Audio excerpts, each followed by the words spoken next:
My name is Stephanie Brooks, and I'm 34 years old. People always assume working from home means I'm lazy, especially my ex-husband Brandon. He thought my casual clothes and flexible schedule meant I wasn't serious about my career as a software developer. What he didn't know, I was earning $450,000 a year while he complained about supporting me. The look on his face during our divorce proceedings when he discovered my real income was absolutely priceless. Before I dive into my story, let me know where you're watching from in the comments, hit that like button, and subscribe to hear more unexpected life journeys like mine. I've always been fascinated by computers. As a little girl, while other kids played with dolls, I begged my parents for programming books. By 16, I built my first website from scratch. It seemed natural to pursue computer science in college, even though I was often one of the few women in my classes. I graduated with honors, determined to make my mark in the tech world. 8 years ago, my college roommate Audrey invited me to her birthday party at this trendy rooftop bar downtown. I almost didn't go. I was deep into coding a personal project, but Audrey insisted. That night changed everything. Through the crowd of unfamiliar faces, I spotted Brandon Reynolds. Tall, confident, with a charming smile that made my usual social awkwardness disappear. "You look like you'd rather be anywhere else," he said, handing me a drink. "That obvious, huh?" I laughed. "I'm Stephanie. Brandon, marketing executive at Palmer & Klein." We talked for hours that night. Brandon was passionate about his career, describing client pitches and marketing campaigns with such enthusiasm. I found myself equally animated describing my own work with coding and app development. He seemed genuinely impressed by my technical knowledge, asking thoughtful questions. By the end of the night, we'd exchanged numbers. Our relationship moved quickly. Brandon earned around $120,000 at his prestigious marketing firm, while I was making about $65,000 at my entry-level development position. He took me to expensive restaurants, Broadway shows, weekend getaways, experiences I'd never prioritized spending money on before. 6 months in, he suggested we move in together. His apartment was sleek and modern, with floor-to-ceiling windows overlooking the city. My modest studio apartment with mismatched furniture suddenly seemed inadequate. Why would we pay 2 rents when we could be building something together? He'd argued, and the logic made sense. Looking back, I should have noticed the subtle signs. Brandon would make comments about women who let themselves go, or how important it was to look successful in his industry. He'd mention colleagues' wives who organized charity galas or hosted dinner parties, speaking about them with admiration. "Image is everything in my world, Steph." He'd explain when I questioned the importance of appearances. After 1 year together, Brandon proposed during a sunset dinner in Santorini. The ring was massive, far larger than I would have chosen for myself. When I expressed concern about the cost, he dismissed it. "You only get engaged once," he said. "We need to do it right." His parents, Gerald and Patricia Reynolds, were old money from Connecticut. They had definite opinions about how things should be done. Our wedding planning quickly spiraled from my vision of a simple ceremony to an extravagant affair with over 200 guests, many of whom I'd never met. Brandon insisted we needed to impress his business associates and family connections. "This is an investment in our future," he assured me. I agreed because I loved him and wanted him to be happy. We were married at the Reynolds Country Club, in a ceremony that cost more than my entire college education. I told myself it was just one day, and what mattered was our life together afterward. If only I'd understood then that the wedding was a preview of our fundamental differences in values. Brandon measured success by what others could see: the house, the car, the clothes. I valued financial security, challenging work, and the freedom to build something meaningful. These differences seemed small at first, but they would eventually crack the foundation of our marriage. Our first year of marriage was relatively harmonious. We settled into a rhythm, learning to share space and time. Brandon continued climbing the corporate ladder at Palmer & Klein, putting in long hours to impress his superiors. I dedicated myself to sharpening my coding skills, taking online courses in emerging technologies, and contributing to open-source projects on weekends. 9 months after our wedding, Brandon was promoted to Senior Marketing Director. His salary jumped to $175,000, plus bonuses. We celebrated at an upscale steakhouse where he ordered a $500 bottle of champagne. "We're moving up in the world, babe," he toasted, clinking his glass against mine. 2 weeks later, he announced he'd found our dream home, a 4,000 square foot colonial in an exclusive suburb. The price tag made me gasp. $850,000. "We can't afford this," I argued. "The down payment alone would wipe out our savings." "We need to think about our future," Brandon insisted. "This neighborhood has the best schools. We'll want that eventually, right? Plus, think about how impressed my clients will be when we host dinner parties." I reluctantly agreed, and we stretched ourselves financially to make it happen. The mortgage payments were steep, but Brandon was confident his career trajectory would make it manageable. Around this time, an opportunity emerged that would change my career path. A tech startup needed specialized development work on a 3-month contract. The project fascinated me, and best of all, I could work remotely. I took the job, converting our smallest bedroom into a home office. This transition marked the beginning of our troubles. Brandon couldn't understand why I'd choose to work from home when I could be networking in an office. The first morning of my remote work, he stood in my office doorway, dressed in his tailored suit, watching me set up my workstation in yoga pants and a Stanford sweatshirt. "That's what you're wearing to work?" he asked, his tone somewhere between amusement and disapproval. "The beauty of working from home is comfort," I replied. "My brain works better when I'm not stuffed into uncomfortable clothes." He shook his head slightly. "Just don't get too comfortable. Remote positions are usually the first cut when companies downsize." But the startup loved my work. When the contract ended, they offered me a permanent position with flexibility to remain remote. The salary was slightly less than my previous job, but the experience was invaluable. I was developing cutting-edge applications that challenged me technically.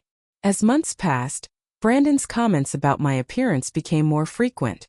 He'd arrive home to find me intensely focused on coding, hair piled messily on top of my head, in the same clothes I'd worn the day before during a programming marathon. "Would it kill you to put on real clothes?" he'd ask. "What if I wanted to bring colleagues home?" I began to notice Brandon paid close attention to other developers' salaries, but showed little interest in understanding what I actually did all day. When I tried explaining my projects, I accepted immediately. This success sparked an idea. I established a private LLC for my consulting work, separate from my regular employment. I opened a personal bank account to manage these funds, partly because Brandon and I had been arguing about money. He wanted to renovate our already beautiful kitchen with high-end appliances we didn't need, while I preferred investing in retirement accounts. "We need to live for today," he'd argue. "What's the point of making good money if we don't enjoy it?"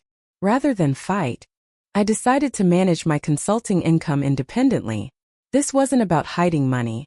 It was about preserving my financial security. As my side business grew, I reinvested most profits into index funds and tech stocks. Meanwhile, Brandon became increasingly preoccupied with securing a vice president position at his company. He stayed later at the office, attended more client dinners, and traveled frequently for conferences. Our time together dwindled. When we were home simultaneously, he'd talk extensively about office politics and networking strategies, rarely asking about my work. I was building something valuable, but in the silence of our growing emotional distance, I never found the right moment to share just how successful I'd become. Part 4. The growing tension.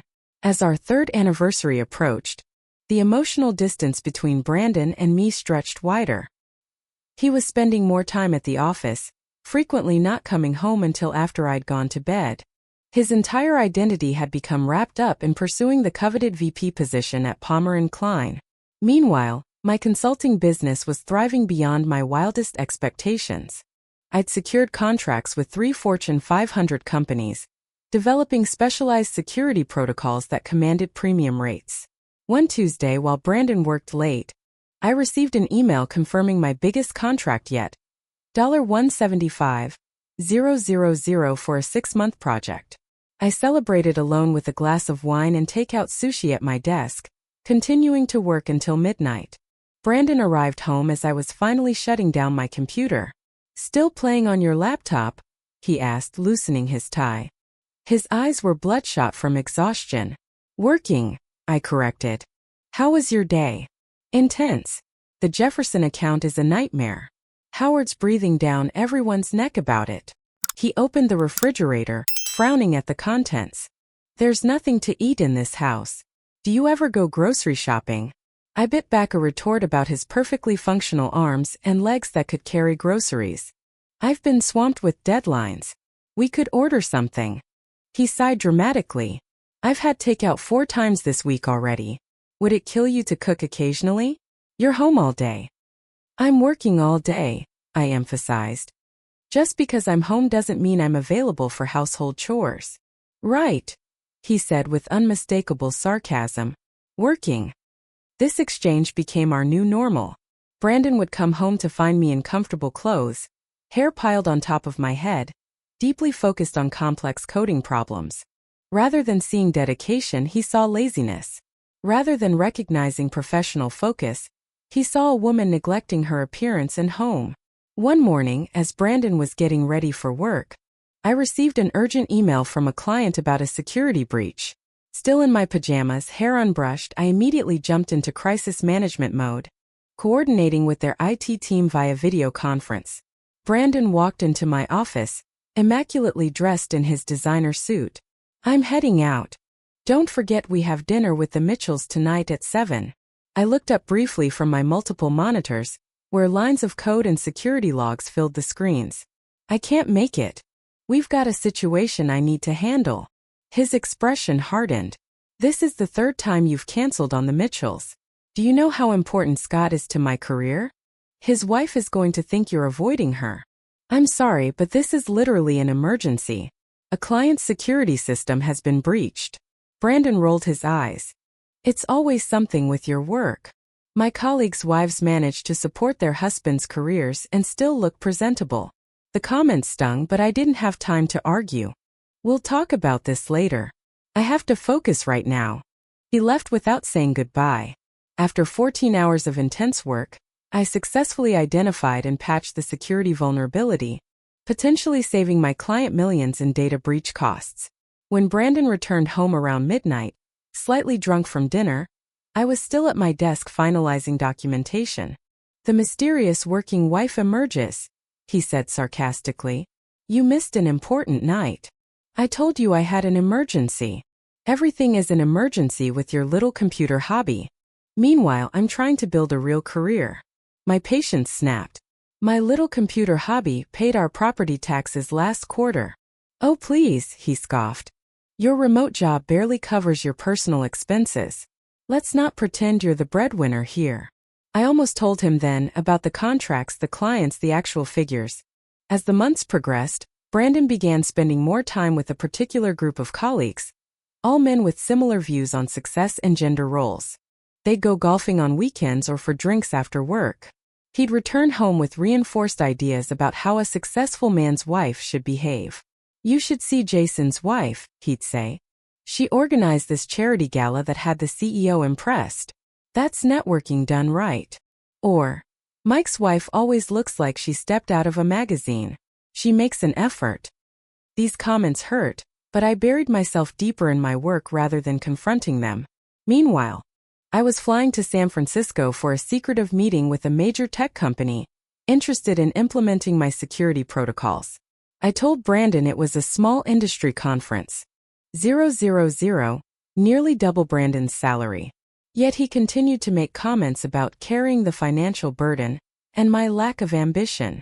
During a holiday dinner with Brandon's family, his mother Patricia asked what I'd been up to lately. Before I could answer, Brandon interjected. "Stephanie's still doing her computer thing from home. Not everyone can handle corporate pressure." His father nodded sympathetically.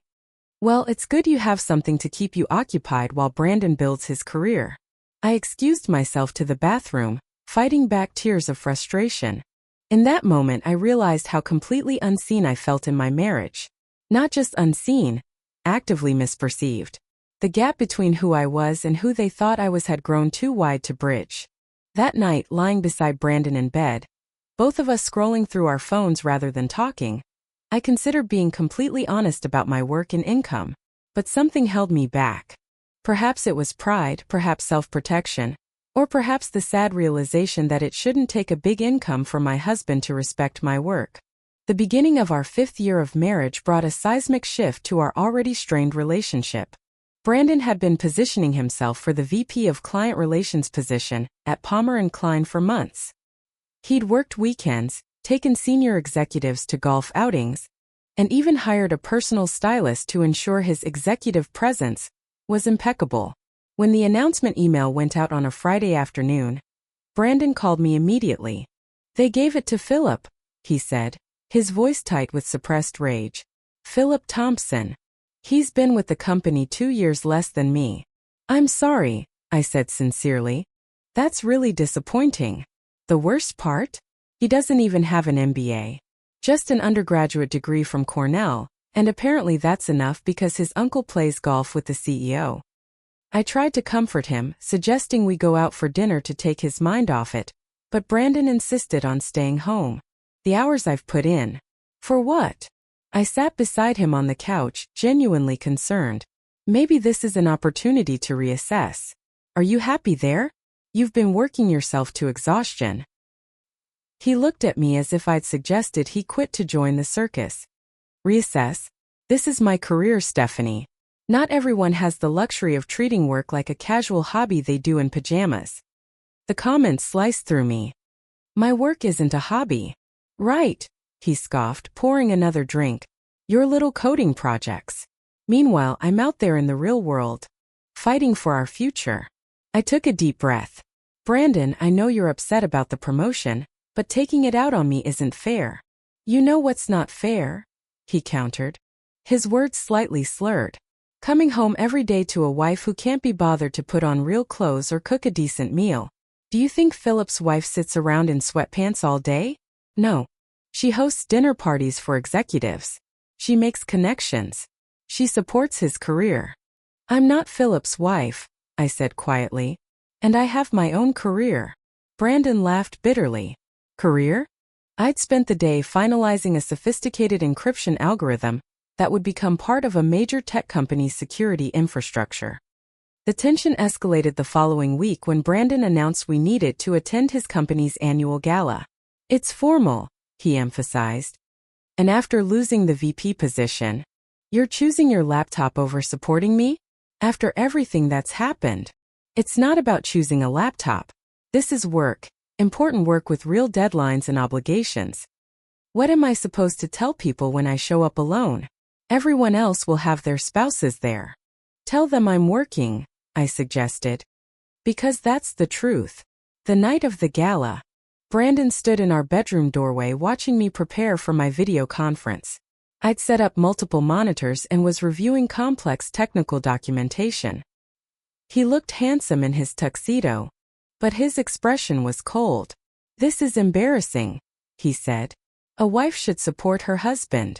A husband should respect his wife's work," I countered without looking up. He left without another word. While he was gone, I successfully led the meeting that secured a $380,000 contract, the largest of my career. There was no one to celebrate with when the meeting concluded at 1 a.m. Brandon returned home around 2 a.m., slightly drunk and spoiling for a fight. "You missed a great night," he said sarcastically, loosening his bow tie. "Everyone asked about you." I had to make excuses for why my wife couldn't bother to show up. I was too tired for another argument. "I'm glad it went well. I'm going to bed." "That's it," he demanded. "No apology for embarrassing me? No explanation for why your little computer hobby was more important than my career?" Something in me snapped. "It's not a hobby, Brandon. It's my profession. It's challenging, fulfilling work that I excel at. Just because I don't wear high heels and makeup to do it doesn't make it less valuable." "Valuable?" he scoffed. "What value are you adding to our lives? I pay the mortgage. I pay for the vacations. I pay for the lifestyle you enjoy while you sit at home all day. You have no idea what I contribute," I said quietly. "Then enlighten me. What exactly do you bring to this relationship besides criticism and excuses?" I could have told him then about my actual income, about the substantial investments I'd built, about the business I was growing. Instead I said, respect. I bring respect for you and your work. Something you've never shown me. Brandon moved into the guest bedroom that night. For the next 2 weeks we barely spoke, passing like ghosts in our own home. During this time, I received news that my encryption protocol had been nominated for a prestigious industry award. I attended the ceremony alone, not even telling Brandon about it.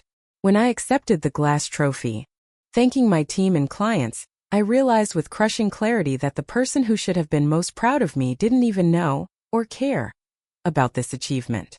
The final breaking point came unexpectedly. I returned from a coffee meeting with potential investors to find Brandon at my desk, scrolling through my laptop. The invasion of privacy was shocking enough, but the expression on his face was what stopped me in my tracks. Calculated, cold. "What are you doing?" I demanded. He didn't even look guilty. "Trying to understand what's so important that you can't be a proper wife. I found some interesting emails about contracts and meetings. Not exactly the low-level coding work you've implied." "You went through my private emails? That's completely unacceptable." "What's unacceptable is you hiding things from me," he countered. "These messages make it sound like you're doing more than just remote employment." He hadn't found my financial records or the full extent of my business, but he'd seen enough to make him suspicious. Rather than explaining, my anger at the invasion of privacy made me shut down. "My work is my business," I said firmly. "And you've made it abundantly clear you're not interested in understanding it." I was wrong. After the waiter brought our main courses, Brandon set down his fork and looked at me with cold determination. "I've been consulting with an attorney," he said without preamble. "I'm filing for divorce." Despite our problems, the bluntness of his announcement shocked me. "You're what?" "This isn't working, Stephanie. I need a partner who supports my ambitions, who contributes meaningfully to our life together. You're clearly more interested in whatever you do on your computer than in being my wife. You've never once tried to understand what I do," I said, my voice surprisingly steady despite the earthquake happening in my chest. "I understand enough," he replied. "I understand I'm married to someone who can't be bothered to dress appropriately, attend important events, or support my career. Someone who hides correspondence and doesn't pull her weight financially.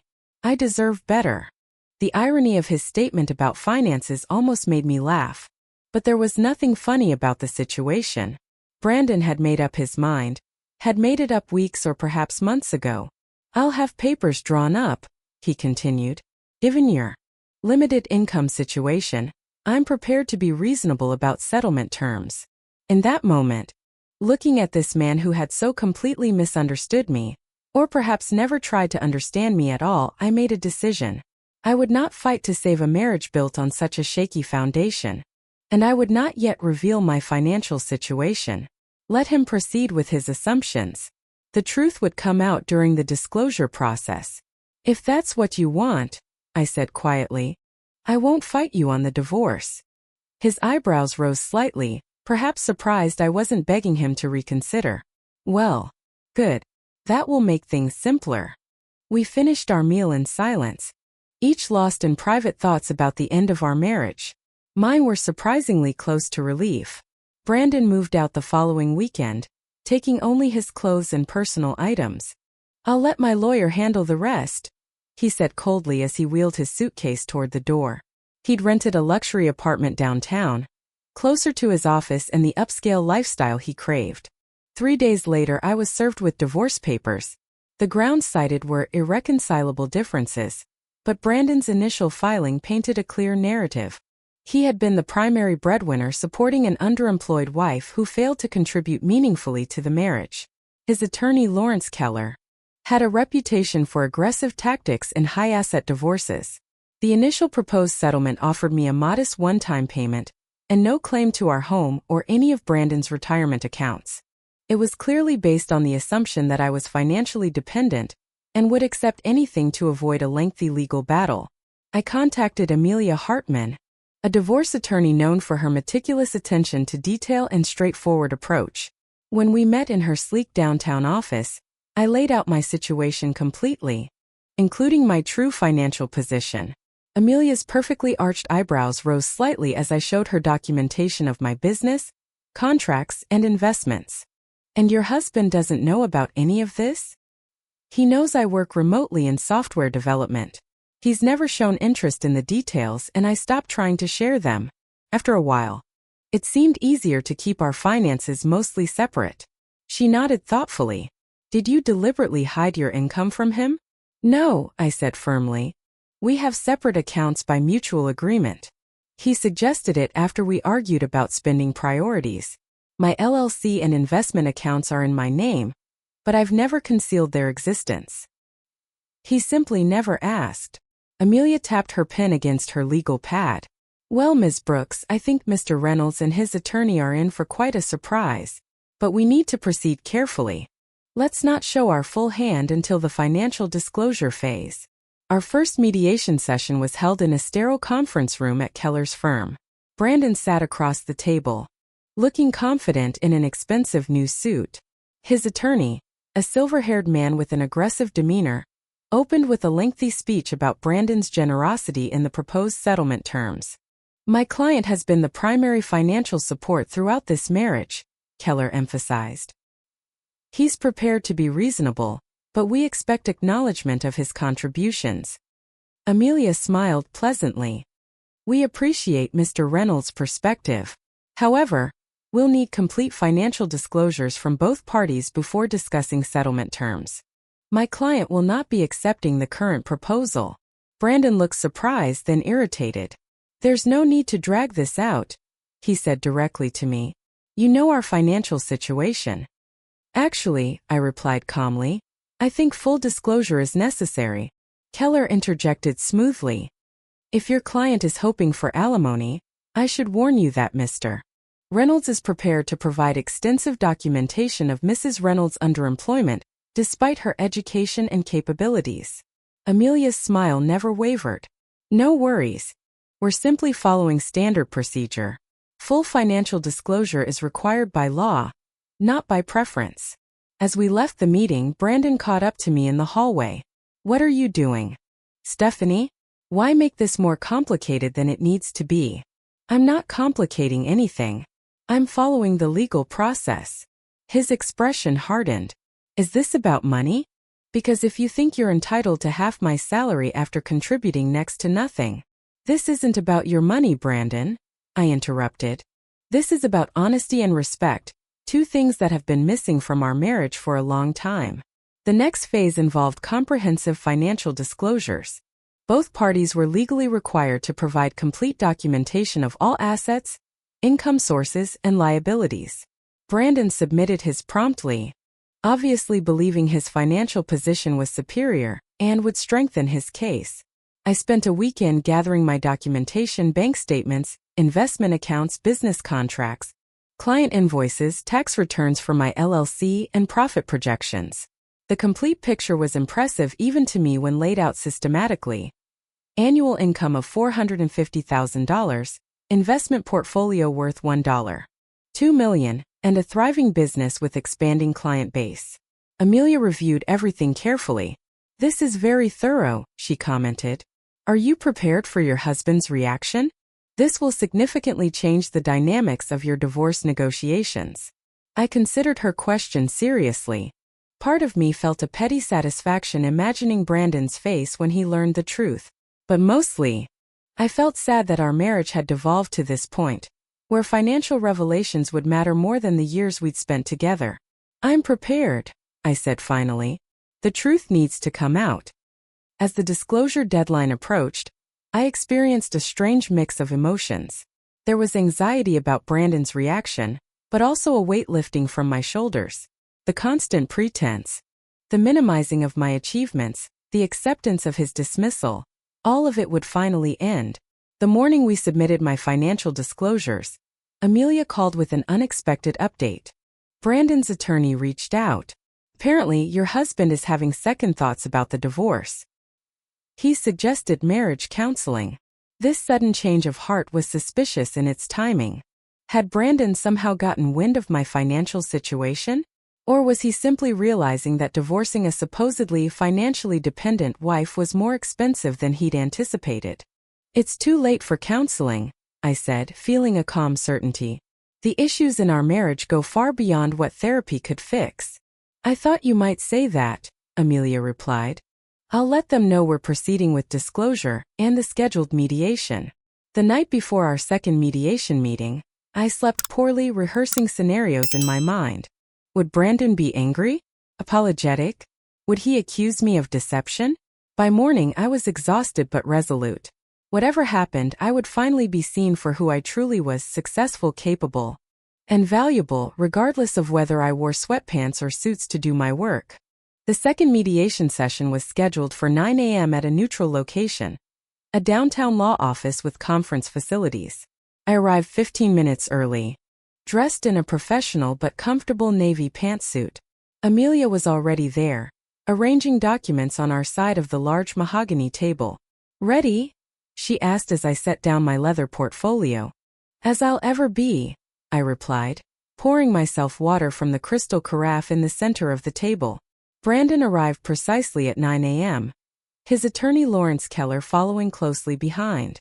Brandon looked confident, even smug in his tailored charcoal suit. He nodded curtly in my direction but didn't make eye contact. The mediator, a retired judge named Patricia Wilson, began by explaining the agenda. Today we'll be reviewing the financial disclosures submitted by both parties and determining if there are any disputes regarding the information provided. This will help establish the marital estate for potential division. Keller jumped in immediately. We've reviewed Mr. Reynolds' disclosures and are prepared to discuss settlement terms based on his substantial contributions to the marriage. Judge Wilson nodded. And Mrs. Reynolds' disclosures?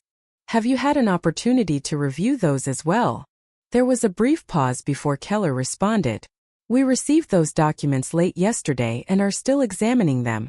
There appear to be some unexpected elements that require clarification. Brandon shifted in his seat, a slight furrow appearing between his eyebrows. I realized he hadn't yet been fully briefed on my financial situation. Perhaps we could start with a summary presentation from each side, the mediator suggested. Mrs. Reynolds, since there seem to be questions about your disclosures, would you like to begin? Amelia took the lead, distributing bound presentation folders to everyone at the table.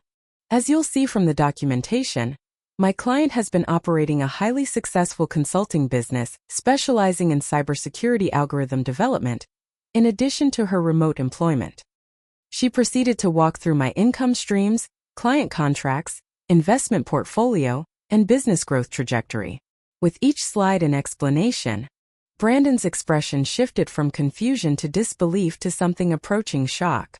These bank statements confirm Mrs. Reynolds' annual income of $450,000 for the past fiscal year. Amelia continued professionally. Additionally, her investment portfolio, currently valued at $1.2 million, was built entirely during the marriage through prudent investment of her consulting fees. Brandon's attorney interrupted. Are you suggesting Mrs. Reynolds has been earning this income throughout the marriage? If so, why wasn't this reflected in joint tax returns? The income was properly reported on separate returns after Mrs. Reynolds established her LLC in the second year of marriage, Amelia explained. This was done with Mr. Reynolds' knowledge and agreement that they would maintain separate financial accounts. We have documentation of these discussions. She projected an email exchange where Brandon had suggested separate accounts after disagreeing about financial priorities. His own words undermined any potential claim that I had deliberately hidden assets. Brandon finally found his voice. This is ridiculous, he said, his tone a mixture of anger and bewilderment. If Stephanie was making this kind of money, why wouldn't she tell me? Why live like we did, with me carrying the financial burden? I met his gaze directly for the first time. I did try to tell you about my work, Brandon. Repeatedly.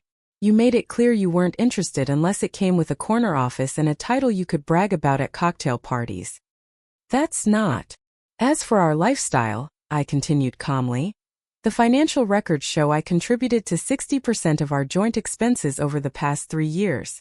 The mortgage payments for the past 18 months came entirely from my accounts. Your perception that you were carrying me financially is simply incorrect. The mediator interjected. Let's focus on the documentation rather than past disagreements. Mr. Keller, do you dispute any of the financial information presented? Keller leaned over to whisper with Brandon and showed consistent disinterest in my client's professional activities. Mrs. Reynolds' income and assets were always properly documented and reported. She simply managed her earnings independently, as did Mr. Reynolds. The next hour consisted of detailed examination of financial records, tax filings, and contribution patterns to joint expenses. Throughout the discussion, Brandon remained uncharacteristically quiet, occasionally whispering to his attorney or shuffling through the documentation with increasing agitation. When the mediator called for a 30-minute break, Brandon cornered me in the hallway near the water cooler. "Why didn't you tell me?" he demanded, keeping his voice low but intense. All this time I thought. "You thought I was lazy and unambitious," I finished for him. "You made that abundantly clear. Because you never showed me otherwise. You were always in sweatpants, always at home. How was I supposed to know you were building this?" He gestured toward the conference room where my financial documents were spread across the table. "You could have asked," I said simply. "You could have shown interest in my work instead of dismissing it. You could have respected that value isn't always visible in the ways you think it should be." A complicated expression crossed his face, realization mixed with regret and calculation. "Stephanie, we need to talk about this properly. Not here, not like this. Maybe we've both made mistakes. Maybe we've been miscommunicating." I recognized this pivot immediately. Brandon sensing a changed landscape and adjusting his approach accordingly. Now that he knew about my financial success, I was suddenly worth listening to, worth reconciling with. "There's nothing to discuss," I said quietly. "The divorce is proceeding. Don't be hasty," he urged, stepping closer. "We've built a life together. This is just a rough patch. Now that I understand your work better." "You don't understand my work at all," I interrupted. "You understand my income. There's a difference." When we returned to the mediation room, the dynamic had shifted dramatically. Brandon's attorney abandoned his aggressive stance, instead suggesting we work collaboratively toward an equitable division of assets. Brandon himself attempted to appear supportive, even commenting on the impressive business model I'd developed. The mediator, observing this change, looked at me questioningly. "Mrs. Reynolds, given this new perspective, would you be interested in extending our sessions to include discussion of potential reconciliation, rather than divorce terms?" Before I could answer, Brandon jumped in. "I think that would be worth exploring. Sometimes marriages hit rough patches due to misunderstandings." I took a deep breath. "I appreciate the suggestion, but no. You're making a mistake. We can work through this. Now that I understand the situation better." "That's exactly the problem," I replied, gathering my papers. "You only value what you understand or what benefits you. I deserve a partner who respects me regardless of my bank account." In the weeks that followed, the legal teams negotiated a settlement that both parties could accept. Brandon received a fair portion of our joint investments in property, but my business remained entirely mine. The home we'd purchased together would be sold, with proceeds divided according to our documented contributions. Throughout this process, Brandon's attitude fluctuated between conciliatory attempts to reconcile and bitter accusations of deception. His family, who had always treated me with thinly veiled condescension, suddenly became interested in my fascinating career. His mother Patricia even called to suggest lunch to catch up, a transparent attempt to salvage a connection to my success. What surprised me most was the relief I felt as the process unfolded. For years, I'd carried the weight of being unseen and undervalued in my marriage. As painful as the divorce was, it was also liberating to finally be recognized for my true capabilities and contributions. The final divorce decree was signed 6 months after Brandon's initial filing. As we left the courthouse separately, I realized I was walking away not just from a failed marriage, but from years of minimizing myself to maintain someone else's comfort and ego. Whatever came next, I would never make that compromise again. 1 year after my divorce was finalized, I stood in the floor-to-ceiling windows of my downtown loft, watching the city lights emerge as dusk settled over the skyline. At 35, I found myself in a place I hadn't imagined when Brandon first announced he wanted to end our marriage. The suburban colonial with its manicured lawn and neighborhood association rules had been sold within weeks of listing, the profits divided according to our settlement. I'd used my portion as seed funding to expand my consulting business into a full-fledged cybersecurity firm. Brookstone Security Solutions now occupied the 10th floor of a sleek office building downtown. We'd grown from just me to a team of 11 specialists, with clients ranging from Fortune 500 companies to government contractors. The company was projected to clear $3.5 million in revenue that year. My personal living space reflected the changes in my life as well. The loft was open and modern, with an industrial aesthetic softened by comfortable furnishings and art I'd carefully selected. My home office featured state-of-the-art technology alongside floor pillows and a yoga mat, because I still believed comfort fostered creativity, regardless of what anyone thought about my work clothes. The divorce had been painful but clarifying. Without Brandon's constant judgments about my appearance, habits, and priorities, I discovered parts of myself that had been suppressed during our marriage.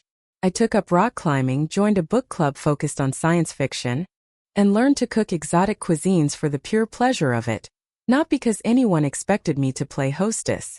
My therapist, Dr. Jenkins, had helped me understand the dynamics that led to the breakdown of my marriage. "You were both measuring value in fundamentally different ways," she'd observed during one session. "Neither of you felt truly seen by the other." She was right. Brandon valued external validation, status symbols, and appearances. I valued competence, creativity, and authentic connection. Neither approach was inherently wrong, but they were fundamentally incompatible in the way we had enacted them. 6 months after the divorce, I joined a networking group for women in technology. At my first meeting, I shared an abbreviated version of my story. My ex-husband divorced me because he thought I was lazy and unambitious, I told the circle of attentive women. The look on his face when he discovered I was making $450,000 a year working in my sweatpants was absolutely priceless. The laughter that followed was cathartic, but what truly healed me were the nodding heads and murmurs of recognition. So many of these accomplished women had experienced similar dismissals and misperceptions about their work, particularly in remote or non-traditional roles. "People equate discomfort with productivity," observed Naomi, a brilliant software architect. That group became a cornerstone of my post-divorce life. Women who understood both the technical challenges of my field and the social challenges of navigating it as a woman. Through them, I connected with mentorship opportunities, speaking engagements, and eventually, a seat on the advisory board of a STEM education initiative for girls. I was having coffee with Naomi after a particularly inspiring workshop when my phone buzzed with a text from a number I hadn't seen in months. "Brandon, saw your company featured in Tech Innovators magazine. Congratulations. Coffee sometime." I showed Naomi the message, raising an eyebrow. "The prodigal ex returns," she said dryly. "Now that you're publicly successful, he's interested again." Shocking. I tucked the phone away without responding. "I'll deal with that later." But later arrived sooner than expected. That evening, while attending a technology conference downtown, I quite literally bumped into Brandon in the hotel lobby. He was there for an adjacent marketing symposium, looking much as he always had in his tailored suit and carefully styled hair. "Stephanie," he said, genuine surprise in his voice. "I was just thinking about you." "Brandon," I acknowledged with a nod. "I got your text." An awkward pause followed as conference attendees streamed around us. "You look great," he finally said. "Really great." I was wearing a simple black dress with comfortable flats, professional but entirely unlike the polished, high-maintenance look he'd always encouraged. My hair was in a simple updo. My makeup minimal. "Thank you," I replied, then added honestly, "You look the same." He smiled, taking it as a compliment. "I saw the feature on Brookstone and Tech Innovators. Pretty impressive stuff. The article mentioned you're developing security protocols for the financial sector now." "Among other things," I confirmed, noticing how he was now genuinely interested in my work, something he'd never been during our marriage. "Listen, I've been doing a lot of thinking since everything," he said, lowering his voice. I didn't understand what you were building. I made a lot of assumptions and judgments that weren't fair. No, I agreed. You didn't and they weren't. He shifted uncomfortably. I've been wondering if we could talk sometime. Really talk. Maybe over dinner? There's a lot I'd like to say. I studied him for a moment. Was there genuine regret in his expression? Or just the calculated interest of someone who'd miscalculated once and didn't want to repeat the mistake? Did it even matter? I appreciate the thought, Brandon, I said finally. But I don't think that's necessary. We've both moved on. Have we? He asked, a note of challenge in his voice. Because I'm not sure I have. Losing you, losing us, has been the biggest regret of my life. I felt a momentary softening, a whisper of what if, before reality reasserted itself. But the relationship we had isn't one I'd want to revisit. I've learned too much about what I need and deserve. His face fell slightly, but he nodded. I understand. For what it's worth, I'm sorry. I should have seen your value long before a balance sheet made me take notice. That at least rang true. Thank you for saying that, I acknowledged. It means something even now. We parted ways amicably, and as I watched him disappear into the crowd, I felt a final thread of our connection dissolve, not with bitterness or regret, but with clarity and peace. In the months that followed, I reconnected with friends who had drifted away during my marriage, people Brandon had deemed not useful to his networking goals. I spent holidays with my parents, who had always supported my career choices, even when they didn't fully understand them. I even started dating again, cautiously but optimistically. On a crisp fall evening, I found myself having dinner with Thomas, a literature professor I'd met through my book club. Unlike Brandon, he asked thoughtful questions about my work and listened intently to the answers. He shared his passion for teaching with the same enthusiasm I felt for coding. When I showed up to our third date in jeans and a comfortable sweater, he simply commented on how the blue brought out my eyes. You know, I told him over dessert. My ex-husband once said I couldn't be taken seriously because I preferred comfortable clothes when I worked. Thomas looked genuinely perplexed. That's like judging a book by its cover, isn't it? Some of the most brilliant minds I know wear the same outfit every day, just to avoid wasting mental energy on clothing decisions. I smiled, feeling that particular lightness that comes with being truly seen. Exactly. What matters is the work itself, not the packaging. Later that night, sitting on my balcony with a glass of wine, I reflected on the journey of the past few years. The painful ending of my marriage had ultimately led to a more authentic beginning, of my company, of new relationships, of a life aligned with my values rather than someone else's expectations.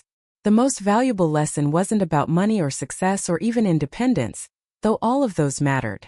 It was about the courage to be fully myself without apology or pretense, and to expect respect not for what I earned or how I looked, but for who I was at my core. I often think about younger women facing similar dismissals and judgments about their work, especially in male-dominated fields or non-traditional arrangements. My story became one I shared frequently at mentorship events and professional forums, always emphasizing the same message. Your value isn't determined by others' perceptions. The right people will see your worth without requiring external validation or traditional markers of success. Looking back, I sometimes wonder what would have happened if Brandon had known about my financial success from the beginning. Would it have changed the fundamental dynamics of our relationship? Probably not. The issue was never really about money, it was about respect, recognition, and shared values. In the end, the divorce that once seemed like a failure became the doorway to a more authentic life. Have you ever been in a relationship where you weren't truly seen or valued for who you are? How did you handle it? I'd love to hear your stories in the comments below. And if this journey resonated with you, please hit the like button and subscribe to my channel for more real-life experiences and lessons learned. Remember, sometimes what feels like an ending is actually the beginning of something much better. Thank you for listening, and I wish you the courage to always honor your authentic self, no matter what others might think.